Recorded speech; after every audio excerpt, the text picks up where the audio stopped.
It was just another Tuesday morning, you know? The kind where you wake up, go through your routine like a robot, and don't really think about anything. That was my life back then.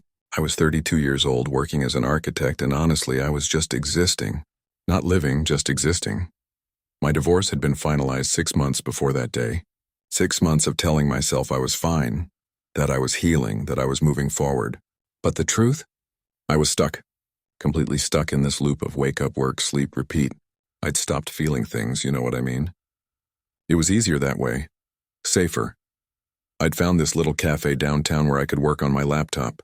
It wasn't anything special, just a regular place with decent coffee and Wi-Fi that actually worked. But it became my spot. Every morning, same corner table, same large black coffee, same view of the door. I liked the routine. It was predictable. After everything that happened with my marriage, predictable felt like a warm blanket. That morning started like all the others. I had my blueprints open on my laptop, a half-empty coffee cup beside me, and my mind was somewhere between focused and completely numb. The cafe had its usual morning crowd, people coming and going, ordering their drinks, tapping on their phones, background noise that I'd learned to tune out. Then the door opened. I don't know why I looked up. Maybe it was instinct, or maybe something in the air changed. But I lifted my eyes from my screen, and there she was, standing in the doorway like she wasn't quite sure she was in the right place. She wasn't the kind of person who demanded attention. That's the thing. She was quiet about it. Dark hair pulled back simply, nothing fancy. She wore this worn leather jacket that looked like it had stories to tell, and she carried a canvas bag that was stuffed with books. You could tell she was a reader just by looking at her. But then our eyes met. I can't explain it properly even now. It wasn't like in movies where time stops and music plays. It was simpler than that, but also more profound. Her eyes found mine for maybe 2 seconds, maybe 3, and in that tiny moment something passed between us. Recognition maybe, but that doesn't make sense because we'd never met before. I would have remembered. It felt like she saw right through all the walls I'd built up, like she could see past the guy in the nice shirt working on his laptop, past the successful architect, past all the I'm fine responses I gave everyone, straight down to the broken person underneath who was just trying to get through each day. And the weird thing? She looked away almost immediately. Like that moment scared her as much as it scared me. She walked to the counter, ordered her coffee, and sat down across the room from me. Not close, but not far either. And I really tried to go back to my work. I stared at my laptop screen, at the building designs I was supposed to be finishing, but I couldn't focus. Not even a little bit. I found myself wondering about her. Who was she? Why did that look feel so significant? Was I just lonely and making things up in my head? That was probably it, right? Just a lonely divorced guy reading too much into a random glance from a stranger. But I couldn't shake the feeling that something had shifted. Like a door I'd locked tight had just been pushed open a crack, and light was starting to seep through. I snuck glances at her when I thought she wasn't looking. She was reading a book, something with a worn cover that she handled carefully like it was precious. Every now and then she'd take a sip of her coffee and make this little thoughtful expression, like whatever she was reading was making her think deeply about something. She had this habit of tucking her hair behind her left ear when she got really absorbed in her book. It was such a small thing, but I noticed it. I noticed everything about her, actually, which was strange because I'd spent months not noticing anything about anyone. An hour passed. Maybe more.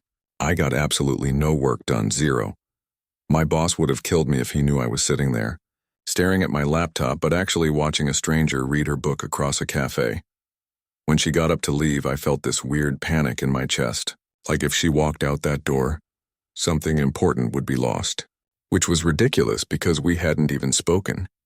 We were complete strangers. She didn't owe me anything. She packed up her things slowly, carefully placing her book back in her canvas bag. She finished the last of her coffee, stood up and walked toward the door.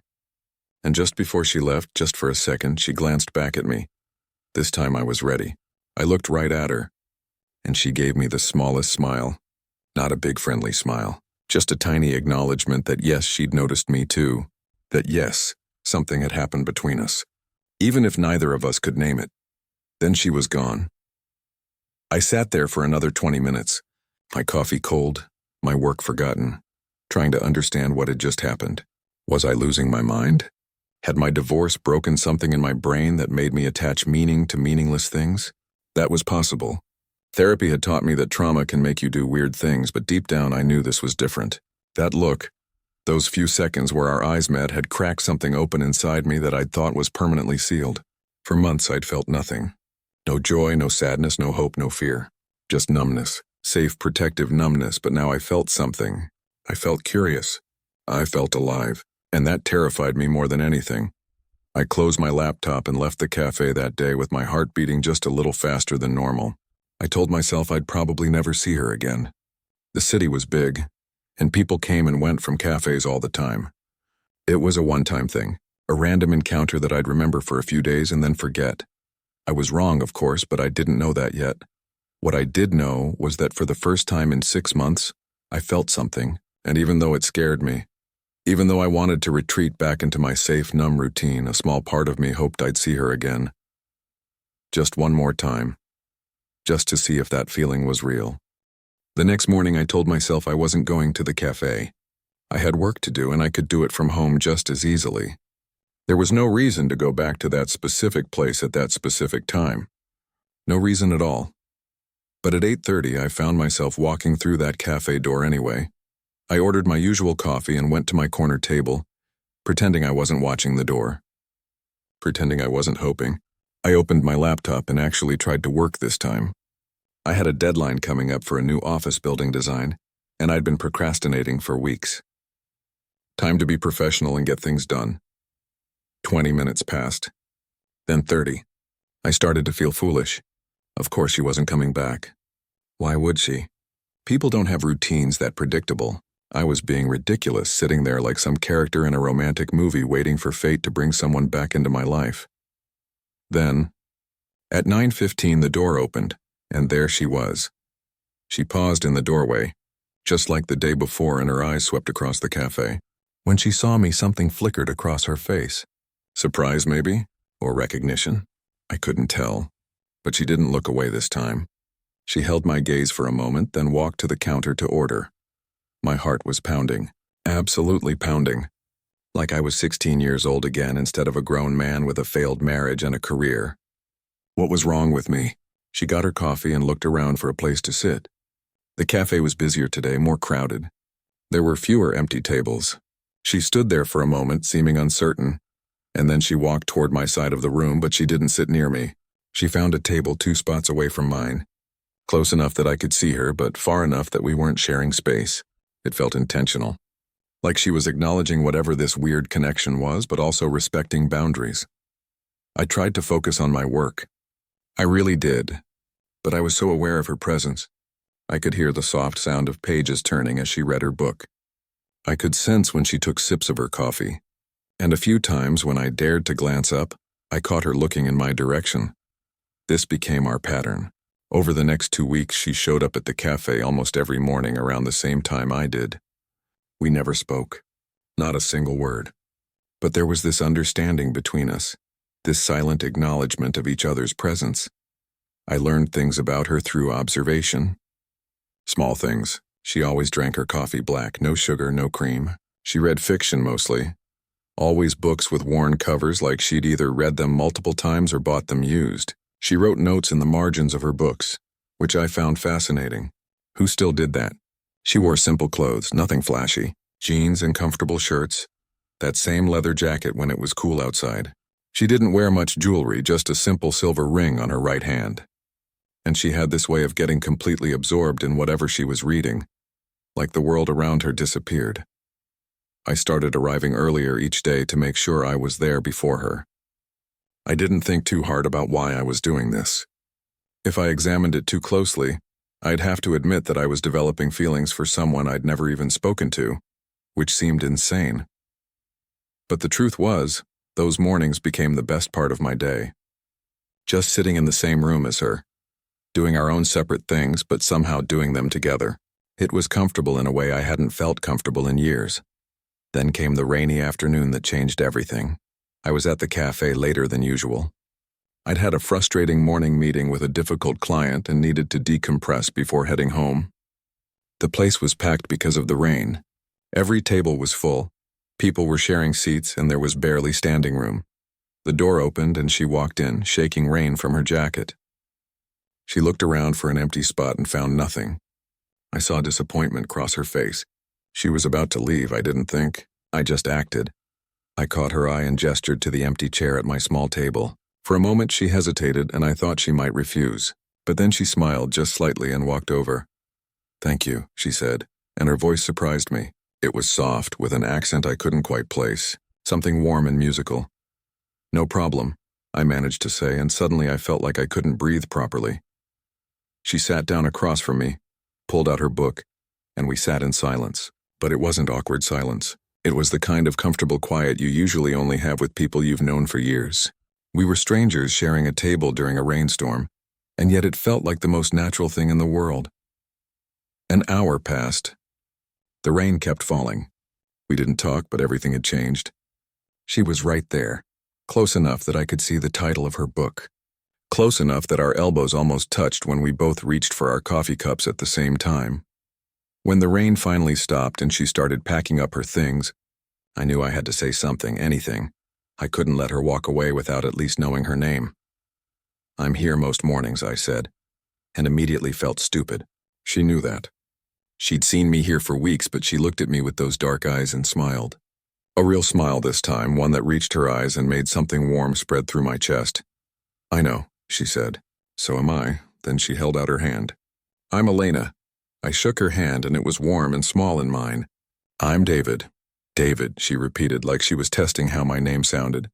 "It's nice to finally talk to you, finally." That word hung in the air between us, finally. Like she'd been waiting for this too. Like I hadn't been alone in whatever this strange connection was. She left after that, but everything had shifted. We'd crossed a line from silent strangers to people who knew each other's names. It sounds small, but it felt huge. That night I couldn't sleep. I kept replaying the conversation in my head. Her voice, her smile, the way she said my name. I felt like a teenager with a crush, which was embarrassing for a 32-year-old man. But I also felt something I hadn't felt in a very long time. I felt hope. Maybe, just maybe, I wasn't as broken as I thought. Maybe there was still a chance for connection, for something real, for someone to see me as I actually was and not run away. The next morning, I got to the cafe even earlier than usual. And when Elena walked through that door at 9:15 and our eyes met, and she smiled at me like we shared a secret, I knew without a doubt that nothing in my life would ever be the same again. After that rainy afternoon, everything changed between us. We started talking. Not big, deep conversations at first, just small things. "How's your coffee? What are you reading? Did you see it might rain again today?" But those small conversations grew. Day by day, week by week, we shared more of ourselves. Elena would tell me about the book she was reading, and I'd find myself genuinely interested in stories I'd never normally pick up. I'd tell her about the buildings I was designing, and she'd ask questions that made me see my own work differently. About a month after we first spoke, Elena told me she'd moved to the city from Brazil, São Paulo specifically. She'd been here for about 8 months, she said, and was still getting used to how different everything was. "Why did you move?" I asked, and immediately worried I was being too nosy, but she didn't seem bothered by the question. She looked down at her coffee cup, tracing the rim with her finger. "I needed a fresh start. Sometimes you have to leave everything behind to find yourself again, you know?" I knew exactly what she meant.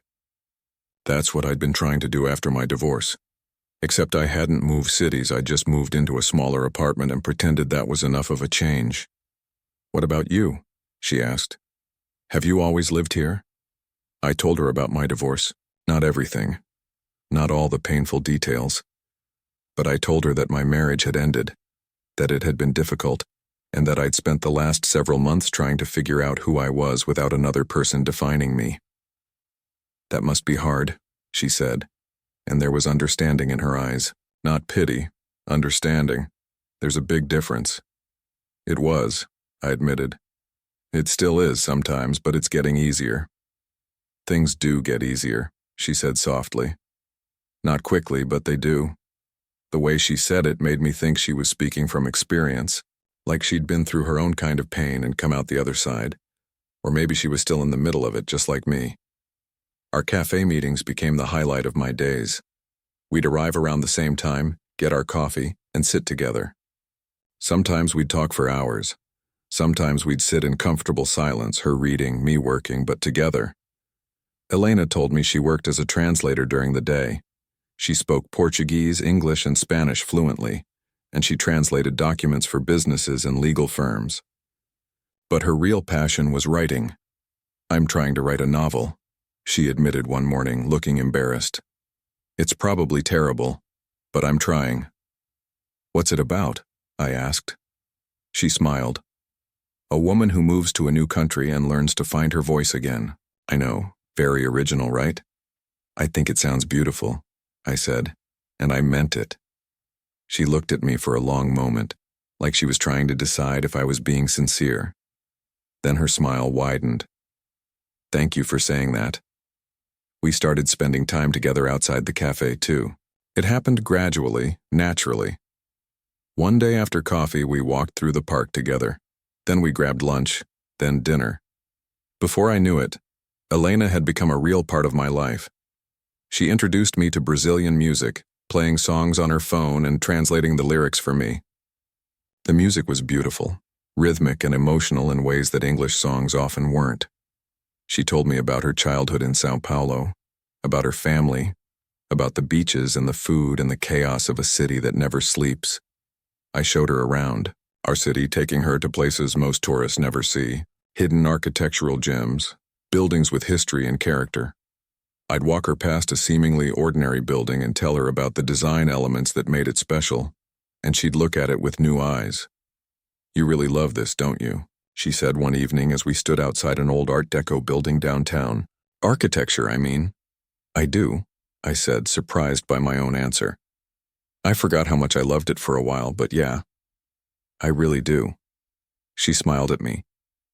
"It's nice when you remember what makes you happy." With Elena, I was remembering a lot of things. What it felt like to laugh genuinely. What it felt like to be excited about plans for the weekend.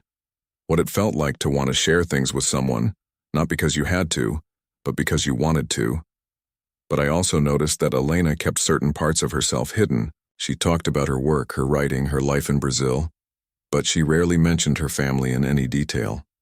She never invited me to her apartment, always suggesting we meet at the cafe or somewhere neutral. And sometimes, right in the middle of a good moment, I'd see this shadow pass over her face, like a memory she couldn't escape. I didn't push. I understood that everyone has their own pace for opening up. After my divorce, I'd had parts of myself I couldn't talk about for the longest time. I figured Elena had her own wounds she was healing, just like I did. 3 months into our friendship, or whatever this was becoming, we were having dinner at a small restaurant Elena had discovered. It served Brazilian food, and she was excited to share it with me. "Try this," she said, passing me a bite of something I couldn't pronounce. "It's what my grandmother used to make." The food was delicious, rich, and flavorful. But what struck me was the way Elena's whole face had lit up, talking about her grandmother. It was the first time she'd mentioned her family with that much warmth. "Tell me about her," I said. Elena's smile was sad and sweet at the same time. "She raised me mostly. My parents worked a lot, so I spent most of my childhood in her kitchen, learning to cook, listening to her stories.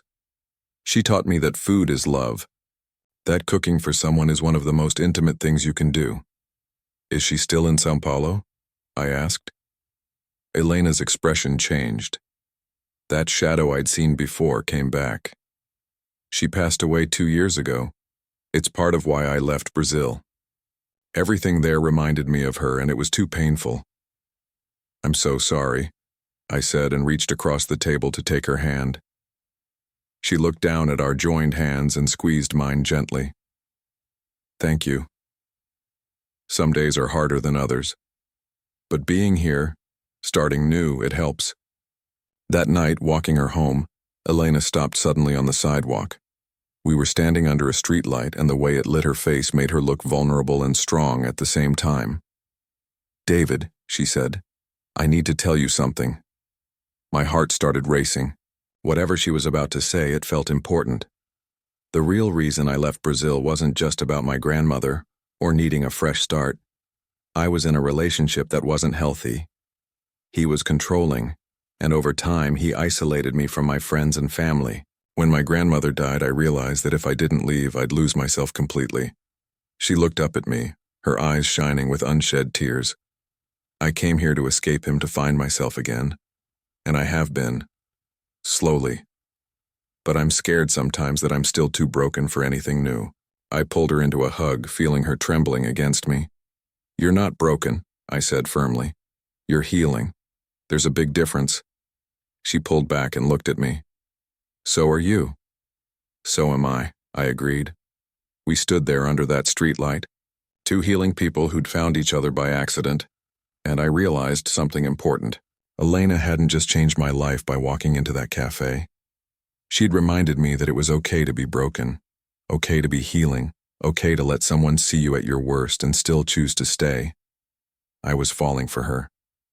Completely, terrifyingly falling for her. And for the first time since my divorce, that didn't scare me. It felt right. Life has a way of testing you right when you think things are finally getting better. Just when you start to believe that maybe happiness is possible again, something comes along to remind you that healing isn't a straight line.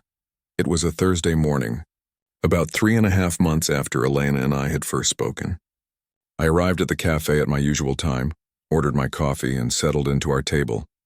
Elena was usually a few minutes behind me, so I opened my laptop and started reviewing some building plans. When she walked in, I knew immediately that something was wrong. Her face was pale, her hands were shaking slightly as she ordered her coffee, and when she sat down across from me, she couldn't quite meet my eyes. "Elena?" I said quietly. "What's wrong?" She wrapped her hands around her coffee cup like she was trying to warm herself, even though the cafe wasn't cold. For a long moment, she didn't say anything. She just stared into her cup, and I could see her fighting to hold herself together. "He's been calling me," she finally said, her voice barely above a whisper. I didn't need to ask who he was. I knew she meant her ex from Brazil. "How did he get your number?" I asked, trying to keep my voice calm even though anger was rising in my chest. "I don't know," she said, and now I could see tears starting to form in her eyes. "I changed my number when I moved here. I was so careful, but he found it somehow. He's been leaving voicemails." "What kind of voicemails?" She pulled out her phone with trembling hands and played one for me. I listened to a man's voice speaking Portuguese, which I couldn't understand, but I didn't need to understand the words to hear the tone. It started pleading, almost desperate, then shifted to something harder, more demanding. By the end, there was an edge of anger that made my skin crawl. "What is he saying?" I asked when it ended. Elena took a shaky breath. "First he says he misses me, that he's sorry, that he's changed. Then he says I'm being unreasonable, that I owe him a conversation. By the end, he's saying that I can't just run away from him, that he knows where I am and that he's thinking about coming here to sort things out, in person." The last part made my blood run cold. "He knows where you are? Like this city, or more specific than that?" "I don't know," she said, and now the tears were falling. "I've been so careful. I don't post on social media. I didn't tell anyone back home where I was moving except my closest friend. But somehow he found me." I reached across the table and took both her hands in mine. "Elena, listen to me. This is serious. You need to document everything. Save all the voicemails. If he keeps contacting you, we need to involve the police." She looked terrified. "I don't know how things work here. In Brazil, when I tried to get help before I left, they didn't take it seriously. They said he hadn't physically hurt me, so there was nothing they could do." "It's different here," I said, though I wasn't entirely sure that was true. I'd never dealt with anything like this. "But we're going to figure it out together. You're not alone in this." She squeezed my hands tight. "David, I'm so sorry. I shouldn't have dragged you into this. You have your own life, your own things to deal with. You don't need my problems." "Stop," I said firmly. "Don't apologize for this. None of this is your fault, and I'm choosing to be here. I want to help." Over the next few days, we took action. Elena saved every voicemail, every text message. We went to the police station together, and while the officer we spoke to was sympathetic, he explained that without a direct threat or proof that her ex was actually in the area, there wasn't much they could do immediately. But they documented everything and explained the process for getting a restraining order if needed. Elena was frustrated and scared, but she was also braver than I think she realized. She contacted a lawyer who specialized in harassment cases. She changed her number again, this time being even more careful about who she gave it to. She even started varying her routine, not going to the same places at the same times. I hated seeing her live in fear like this. The Elena I'd gotten to know over the past months was slowly returning to the cautious, guarded person she'd been when she first arrived in the city. That light in her eyes was dimming and it broke my heart, but through it all I stayed. I made sure she wasn't alone when she didn't want to be. I went with her to meetings with the lawyer. I helped her understand her options and her rights. And slowly I realized something about myself. For months after my divorce, I'd been convinced I was too damaged to be there for anyone else. I'd thought my capacity for love and support had been used up, that I needed to focus entirely on healing myself before I could be any good to another person. But helping Elena showed me I was wrong. Being there for her didn't drain me or set back my own healing. If anything, it reminded me of who I was at my core, someone who cared deeply, someone who showed up when things got hard, someone who had strength I'd forgotten existed. My ex-wife used to say I was emotionally unavailable, that I built walls and wouldn't let her in, and maybe that was true. But with Elena, the walls came down naturally. I let her see me worried, scared, angry about her situation. I let her see that I cared deeply about what happened to her. One night, about 2 weeks after the calls started, Elena came to my apartment for the first time. She'd been too afraid to be alone at her place, worried that somehow her ex had found her address. I'd offered my couch without hesitation. We sat in my living room drinking tea and she looked at me with exhausted eyes. "I'm so tired of being afraid," she said. "I came here to start over, to be free, and now I feel trapped all over again." "You're not trapped," I said. "This situation is temporary. He can't control you from another country. He can't take away the life you've built here. But he's trying to," she said. "Every call, every message, it's like he's reaching across thousands of miles and pulling me back into that dark place I fought so hard to escape." I moved closer to her on the couch. "Then we fight harder. You've already proven you're stronger than him by leaving. Now you just have to keep proving it by not letting him scare you into hiding." She looked at me for a long moment. "Why are you doing this? Being so kind to me?" The question caught me off guard. "What do you mean? We've only known each other a few months. You don't owe me anything. You could walk away from this mess at any time. Why stay?" I thought about how to answer that. There were a lot of things I could say, but I decided to be honest. Because that day you walked into the cafe and looked at me, something shifted. I'd been going through life half asleep, just existing, not really living. And somehow, without even trying, you woke me up. You reminded me what it feels like to care about someone, to want good things for them, to be willing to fight for them. "I'm staying because I can't imagine not staying." Tears rolled down her cheeks. "I don't deserve you." "You deserve so much more than you think you do," I said, and wiped away her tears with my thumb. She leaned her head on my shoulder, and we sat like that for a long time. Just being together, just being two people who'd found each other in the middle of their own separate storms and decided to weather the rest together. The calls from her ex continued for another week. Each one was harder than the last. But Elena was documenting everything, building a case, preparing to take legal action if he escalated further. And then, suddenly they stopped. We waited for the other shoe to drop, for something worse to happen, but nothing did. Later we found out through Elena's friend back in Brazil that he'd started dating someone new and had apparently moved on. Whether that was really true or if he was just regrouping, we didn't know. But Elena took the opportunity to finalize a restraining order anyway, just to be safe. Through all of it, our relationship deepened. We'd been tested by fire and we'd come through together. Elena saw me at my most protective and worried. I saw her at her most vulnerable and afraid. And neither of us ran. That's when I knew this wasn't just a friendship anymore. This wasn't just two broken people keeping each other company while they healed. This was real. This was love. I was falling in love with Elena, and the beautiful, terrifying truth was that I thought she might be falling in love with me too. After the calls stopped, there was this strange period of waiting. Waiting to see if they'd start again. Waiting for the next crisis. Waiting for something to go wrong. But days turned into weeks and nothing happened. Slowly, carefully, Elena started to breathe again. "I feel like I can finally think straight," she told me one morning at the cafe.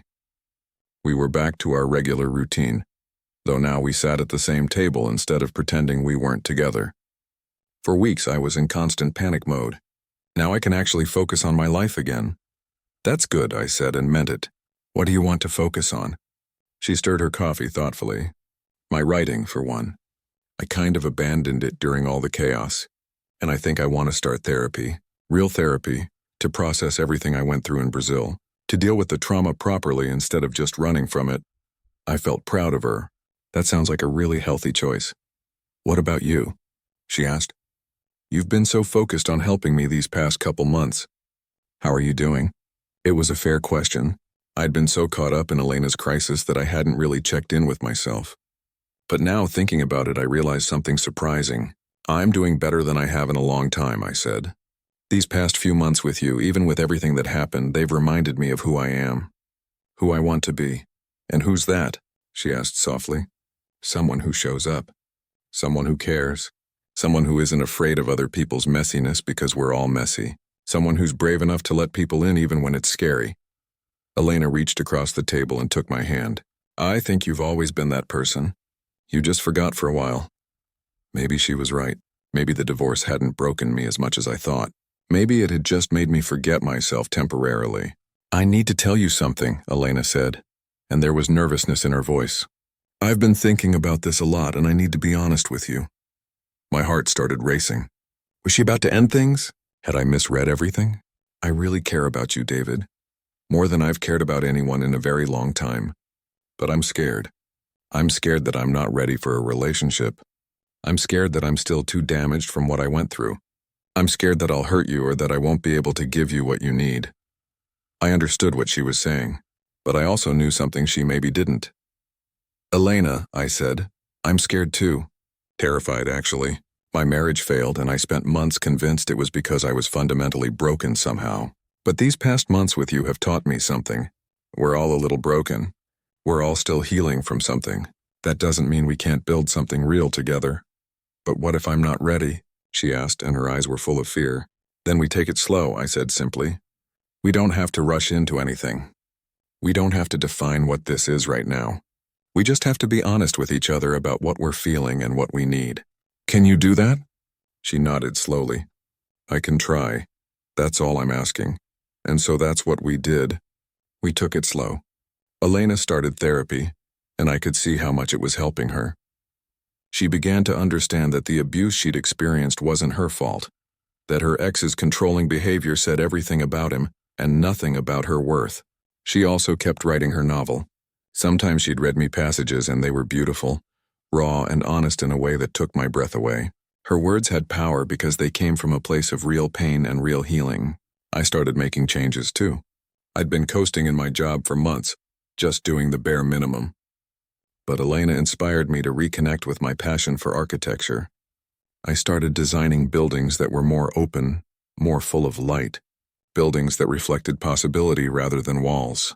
One evening, about 6 months after that first quiet moment in the cafe, Elena invited me to her apartment for the first time. She'd moved to a new place after everything with her ex, somewhere she felt safe. It was small but cozy, with plants everywhere and books stacked on every surface. I'm finally ready, she said as she let me in. Ready to let someone into my space. Ready to try this for real. We cook.